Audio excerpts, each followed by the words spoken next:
there's a misconception of the word vulnerable. And so we say, well, it only happens to the vulnerable. Well, the truth is that everybody is vulnerable. Everybody had that day in their life when they were vulnerable. And the difference is somebody stepped in this story and somebody took advantage in this story. But the vulnerabilities of whether it's losing love, if it's a family member, whether it's, that your parents went through a divorce and you just happened to that night to go to that party, it's that somebody moves in at the right time. Human trafficking in Canada isn't always strangers in vans or people smuggled across borders. It's often hidden in plain sight and rooted in emotional manipulation. Director Viveka Melki joins us to talk about her powerful new documentary, Butterfly. The film follows 3 survivors of trafficking across Western Canada. We explore how colonialism, child welfare systems, and silence create the conditions for exploitation and how storytelling, culture, and resilience can offer a path forward. I hope you enjoy the conversation. This podcast is brought to you by TELUS Smart Home Security. Secure, simplify, and easily monitor your home from anywhere using the Smart Home Security app. Visit telus.com/smarthome-security to learn more about Canada's most trusted security provider. Hi, Viveka. It's so good to see you. Hi, Tamara. This is going to be... first of all, your documentary is incredible. Thank you for making it. Thank you for telling stories that we don't get to hear. Thank you. I'm not just doing a plug here. Thank you to TELUS for making it. Not just making it, but making it with ethical storytelling. It's very hard to make these films, and they can't be made when there is not a collaboration and the support of the filmmakers who are trying to support the people in the film. And all of that chain comes from the top. Otherwise, you can't do it. We as filmmakers want to do it, but we need our broadcasters to support us. Well, it's so interesting that you say that. And I know we're talking about, so your documentary is Butterfly, Into the Maze of Human Trafficking. It's people can view the documentary on the TELUS Originals website.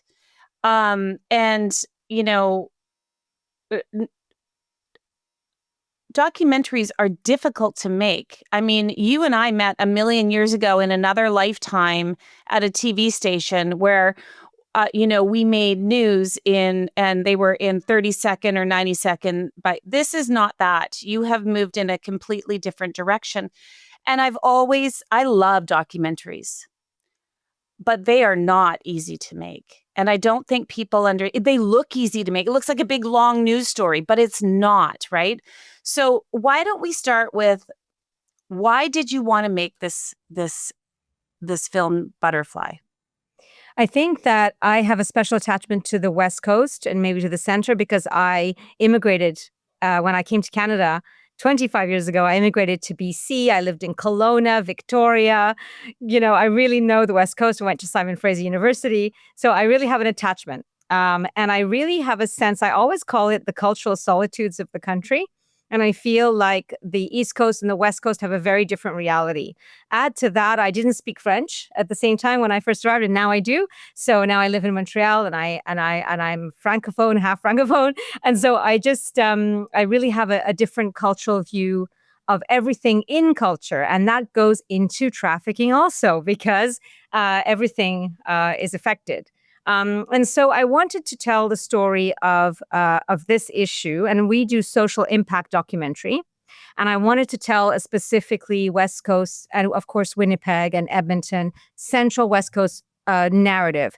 Because what was happening was we made a first film with the CBC called Trafficked Voices. And we were quickly realizing that traffickers were moving individuals from the East Coast all the way to Vancouver. Winnipeg was at one of the main stops. And then there was a different movement of people, as in it wasn't crossing over, it was going into what we call a triangle. So from Calgary to Edmonton to Vancouver, back up to Fort McMurray, it sort of changed in the flow. And so we really wanted to make a film that focused on that specific movement of people. And so these films that we've made, with this one being the latest one, are all interconnected. And I was saying that it's quite astonishing in 5 years to have made 3 films. I've never seen that happen. But what it means is we have a very serious national crisis. And if we don't actually do something about it, if we don't do prevention, then it's going to continue. It is the second fastest growing crime in the country. And so that is very, very serious. And I think the film was very unique, and hard to make. It took us 3 to 4 years through the pandemic because it deals with an issue that's very dark, which is family trafficking. And when there is trafficking, whether it's Romeo guerrilla trafficking, but family, when it's your own family that's trafficked you, it's very hard, very difficult. Well, it is difficult. And it's a difficult documentary to watch in that it's so emotional, it's enraging, it's devastating. And yeah, it's a very overwhelming in a good way. I don't want people to be deterred from watching because I just said, oh, it's difficult to watch. It's difficult to watch because this is a reality for many people. And we have the power to stop this. We have the power to be better. So let's talk about human trafficking in Canada.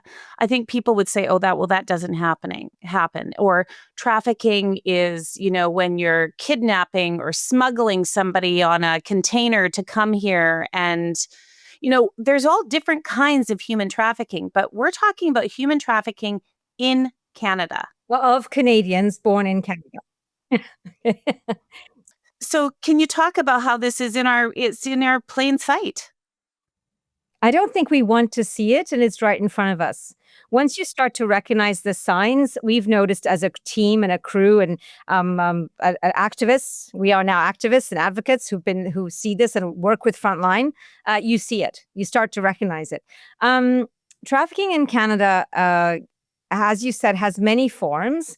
And I said earlier that forms can be Romeo trafficking, or these terms are general, but they tend to say when somebody meets somebody in a relationship or falls in love initially, or there's a grooming period. Then there's guerrilla trafficking, which is when somebody is kidnapped. There's all different forms. And I don't want to label it too much because the labels are a little bit dangerous. They're as dangerous as saying this doesn't happen to us. It doesn't happen in my community, not to my child. No way, it's not going to be us. Because I found in my experience, and I always say in my humble 5 years experience, because there are amazing frontline people working in this, we have seen that there's a misconception of the word vulnerable. And so we say, well, it only happens to the vulnerable. Well, the truth is that everybody is vulnerable. Everybody had that day in their life when they were vulnerable. And the difference is somebody stepped in this story, and somebody took advantage in this story.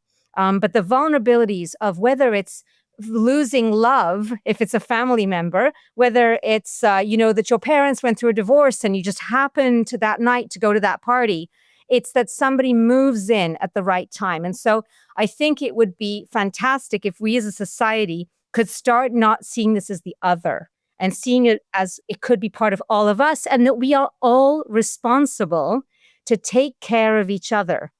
Because in my experience, in the last 5 years, we've seen in this subject, community is no longer there. And so whether it's a religious community or whether it's a church or whether it's a community center, and with the pandemic, we've become a fractured society. And so we're not keeping eyes on each other. So that is another thing that's happening inside Canada. And of course, the third thing in our film that we talk about, of course, is that this is happening after school.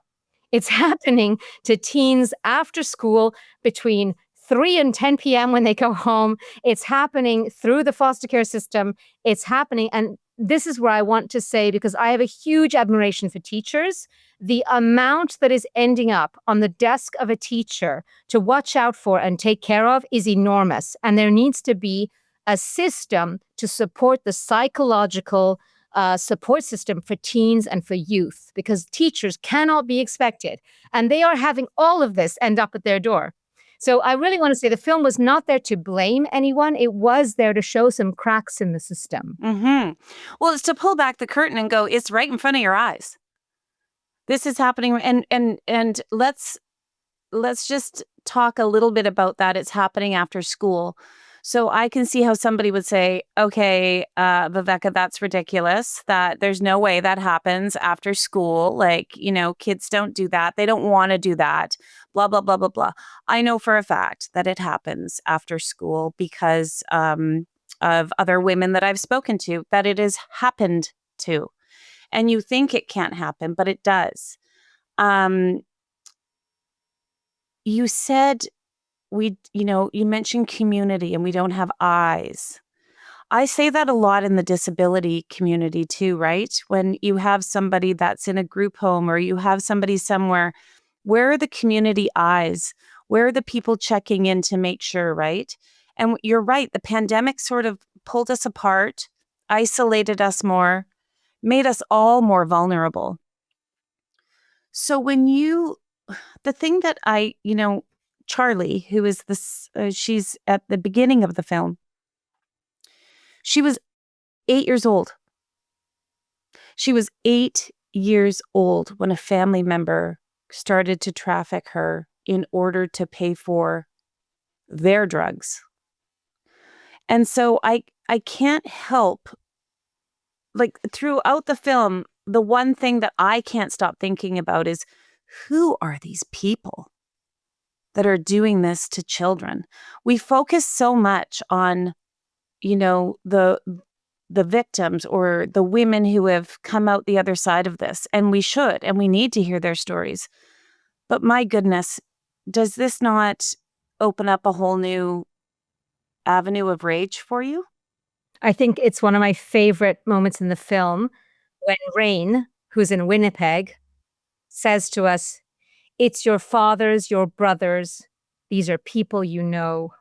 And that's exactly what you're saying, is that it's very hard for us to think that there is a dark undercurrent of people who are putting aside their humanness and dehumanizing another person, a child, for their needs, whether those are sexual needs or drug needs, but that's what's happening, is that person is no longer, that person's a commodity.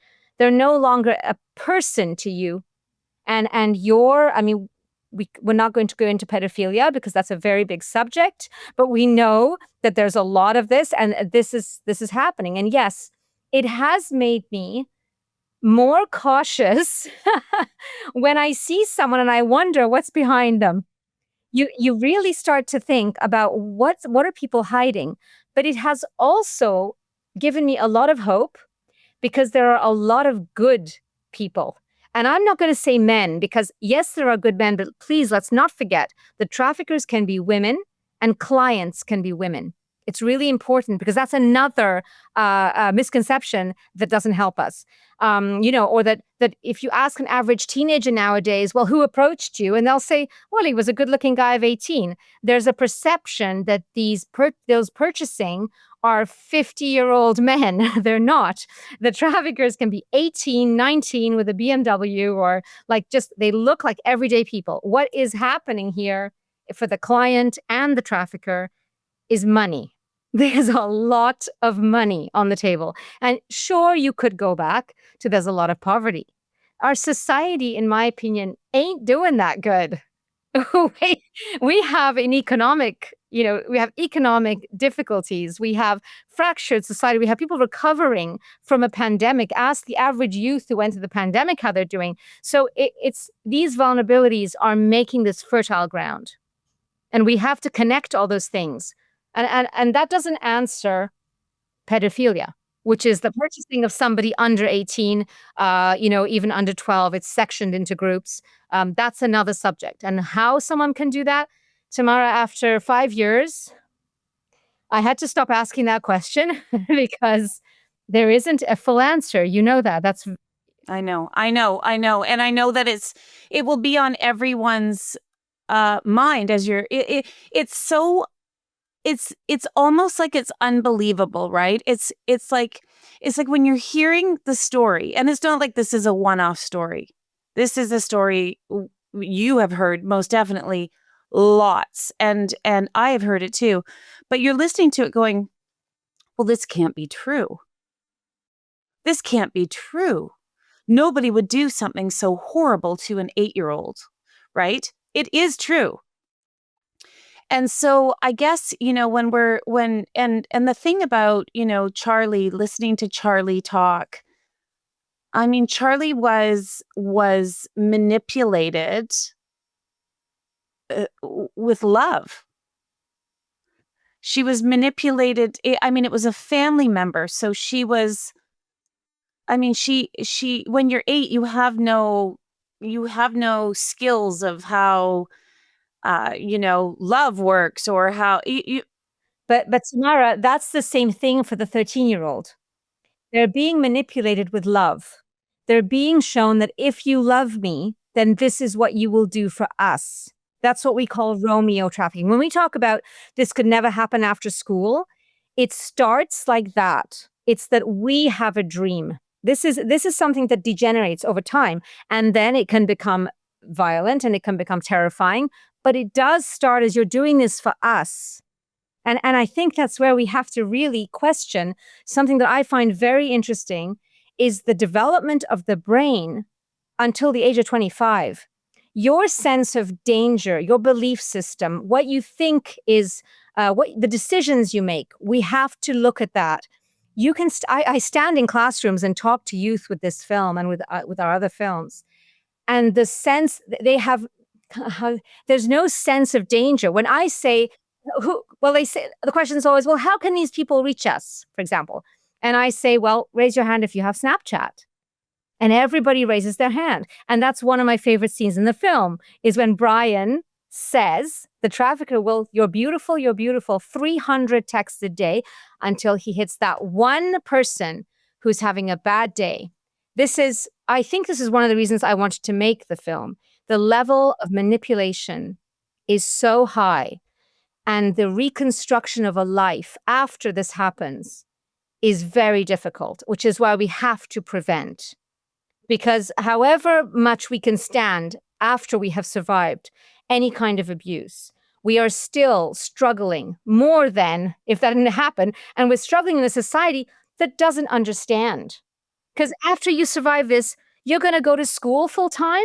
You're going to have therapy provided? No. You're going to struggle in a society that's not paying for therapy, that's not understanding you can't work a full day, that's not helping you with food. And it's all these things. It's that we, as a society, we let this happen, in my opinion, and then we don't support them after. We need to support them. Well, this is it, right? We talk about having a mental health crisis in this country. We talk about all of these things. But if you want help or you need someone to talk to, you cannot find somebody. It is not available to you. And if it is available, it's too expensive. And so I could not agree with you more on that. And, I never really looked at it from the angle of human trafficking, because we think about it with recovery from drug use or something, right? Which I know a lot of victims of human trafficking also then become addicted to drugs. But I've just strictly from this abuse, this horrific, relentless abuse from such a young age until, and I'm sure there are a lot of girls that never escape it, right? And young boys, I should say. It's not just young girls. But yes, we don't support people. And then we expect you to just snap out of it and carry on with life and everything will be, and it's not. It's a lifelong journey to recover from this trauma. And that was our aim in making the film. It was to provide a tool in the toolbox of anti-human trafficking also. This film, not that we expected this sort of reaction, but what's happened is it's being now used for conferences, for social worker, frontline conferences that are using the film as a discussion point to start and then discuss issues that are in the. So we told the truth. as close as our lived experience survivors could share with us. We did that. But I've always felt this is such a huge issue, and this is our role. For documentary folks, this is our role, is to add to the conversation in a way that we do, which is without judgment and with ethical storytelling, all those things. But the film is really having an impact with Frontline that's surprising me. It's become a film that is, and all I can say is, I'm glad we got it right. Yes. Well, you did get it right. And I mean, the thing is, it's an educational piece, right? At the end of the day, I mean, we can't create change unless people know what's happening. This film makes it very clear. And so, I was watching the film thinking every high school should be showing this to every single student. And tomorrow, I agree with you because we want to prevent. And we spend half the time saying, well, okay, should we talk to them about sex? Well, you better, because if you don't talk to them about sex, then someone's going to talk to them about this. Someone is going to show them the world that you are not well. So we have to. And we have to also understand, of course, our First Peoples, the realities that they're facing, the racism that is being faced. All of these things are adding layers to an issue that is already on a quicksand. So it's adding. And so I'm really, I have to say, proud, honored by the survivors in the film. To come forward and share those stories, it was an honor. And it took a long time to make. It took a lot of trust. It took living consent, which meant that they saw the film. They knew it was a lot of trust. How are you shooting that shot? Are you being careful of how they're sitting? Are you being careful of triggers? Where are you shooting the interview? These are all things that make what you saw on the screen. But it didn't happen because it happened with a lot of care. Not that we're perfect. I never say that. We're trying every day. But with a lot of leadership from our Indigenous community members, from our elders, and who all advised, this is how you do this, and who protected the lived experience in the film, because there needs to be a frontline protection of lived experience survivors without taking advantage of them or exploiting them for their story. It's very difficult, but we were lucky to have a strong support network to make the film. Well, and that's true. You just opened up a whole new thing there when you mentioned not exploiting people, right? Because we sure want people to share their stories so we can learn from them, but then we don't. How are we rounding that out? The generosity of you sharing your deepest, most horrific traumas with us. And then we, just set you to go on your way. I mean, so what you just explained is really important to understand when watching the film, because you can see how difficult it is for the survivors to share. A lot of people who are trafficked are treated like criminals themselves. It's very hard, as Frank, our police officer from Alert, says, it's very hard to charge as a crime. And I mean, ask the West Coast how many resources they have in the current police force for anti-human trafficking. They don't have enough support. And this country doesn't have enough support. And it is up to us to understand this is a national crime. We need to stop seeing this as BC versus Alberta versus... Traffickers are moving victims in 5 days faster than we can cut the red tape. So we have to start looking at this as a national crime, because I say hats off to a vast number of police officers who are doing this off the corner of their desk. And they're trying to do as much as they can, but they don't have the training, the resources. It needs support. And we're talking about an enormous multi-billion dollar industry. So it needs to have support from all levels of government, as well as private, as well as the Ministry of Education. But I loved what you said at the beginning. I believe we can win. I do believe we can combat this crime if we start working together to do it. Mm-hmm. But like you said, there's so many layers, right? It's like you have the John, I guess, right? You have the client. What do you call them? Well, the survivors selected John, to use John in the film. But the client or the John, yes, You have that client, then you have the trafficker. Sometimes you have handlers. Sometimes you have drivers, Uber drivers, taxi drivers who are transporting victims. Sometimes you have Airbnbs that are renting Airbnbs, hotel rooms, front desk, Visa cards that are being charged.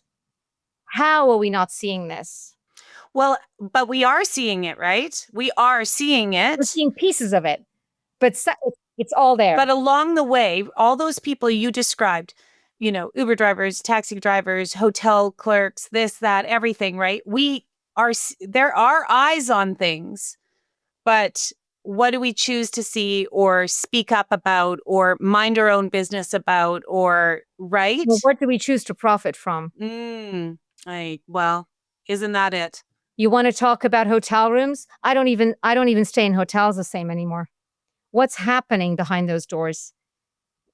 We're all responsible. And putting that onus on the hotel staff alone is not. These are very dangerous people, traffickers, and you cannot expect any one group to be solely responsible. It has to be collaboration. It's so true. I never thought about it like that. How many people, it feels so secretive, but it's actually not. Can you imagine what it feels like to be that victim, that survivor? You walked past that reception desk. You were in a room for 14 hours. 14 people went in and nobody said anything.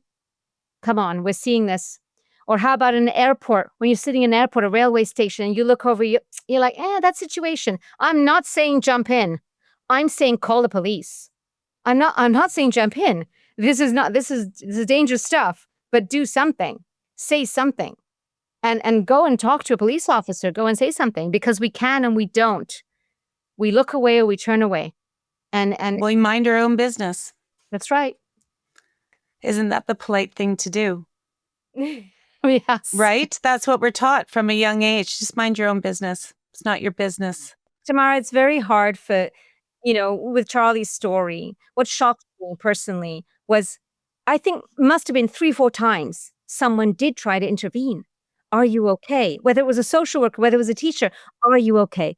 But we need to go to the mental health of youth and understand that a youth is terrified for their own life, and they're not going to tell you they're not okay. This is what is very difficult. And it comes up to what you're saying. We need mental health support in this country. Try and get anxiety therapy for anyone under 18. Impossible. Impossible. No, it's so true. I just want to mention that we like to thank our guests for being here by asking them to choose a Canadian registered charity. You chose Angels of Hope Against Human Trafficking, and we're going to make a donation in your name to Angels of Hope. So thank you for choosing them. When we talk about healing through so in the film we heard from Rain, we heard from Charlie, and we heard from Mallory. In them sharing their stories, they are helping to change or hopefully save someone else from what happened to them. How do we if somebody's listening and they're like, oh my gosh, I never even thought about this before. This never crossed my mind. This is horrific. I'm going to watch the documentary. I'm going to, tell people about it. What can others do? What can the average person who has no idea that this is happening, what can we do? Because it feels so overwhelming, like, oh, I can't make a difference. I always say, I hope my answer doesn't sound feeble. It probably sounds human in that it's been 5 years, hundreds of victims, police forces across the country. I'd start with, it's going to sound a funny one, but self-care. I'd like to say to all those ER, police, fire who are doing their best, take care of yourself. This is very difficult. You know it. And just try not to burn out because it's overwhelming. The second thing I can personally say is we took it one person at a time. You have to take it one life at a time because one life lost is too much. And so we approach this by saying, can we help this person? Can we help this family? And I believe the circle spreads as you go. Look at Mama Bear Clan. I love that. They walk the street and they were handing out sandwiches. One person, dignity to one person, one hotel room. And I know it's a lot, but you can't take it all on. And so you have to try and be involved. Those are volunteers, by the way, who walk the streets, right? So try and be involved, try and be aware and use your voice. Of course, I'm going to say this. I come from a country where you don't have voice. So use your voice, stand up. And if there is a school, say this should be in the school. Because if this film shows in one school, my God, that's how many teenagers have had a chance to have a conversation. And I wish that the schools could have support. So, Tamara, it's like a circle. And if we actually make one drop, oh, look at this, Tamara, it's the butterfly. If you flap your wings, then it ripples, and it really does. And that's what Mallory and Charlie they've done. What Rain has done is to say that we're getting hundreds of phone calls. We're getting survivors who are saying online, I was trafficked. Thanks for saying this. Thanks for, just sharing. And so that's all we can do, I feel, is go one person at a time and support the networks that are trying to help, that are trying to make a dent. Somebody said something interesting to me before when we were discussing this topic. They said, so many of the clients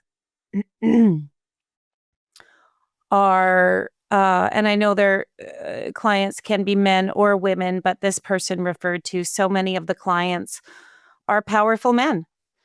And there's a lot of protecting and there's a lot of, quieting and how do we push back against that? How do we expose that? I mean, it's all like you've said, this is very dangerous stuff. I mean, I always say speak truth to power. We try to. I know that the Indigenous communities do in our film. They stand up. But they stand up, they do stand up. And I feel like, I mean, I don't want to sound negative, but they stand up all the time. And we're still seeing Indigenous women and girls murdered and go missing all the time.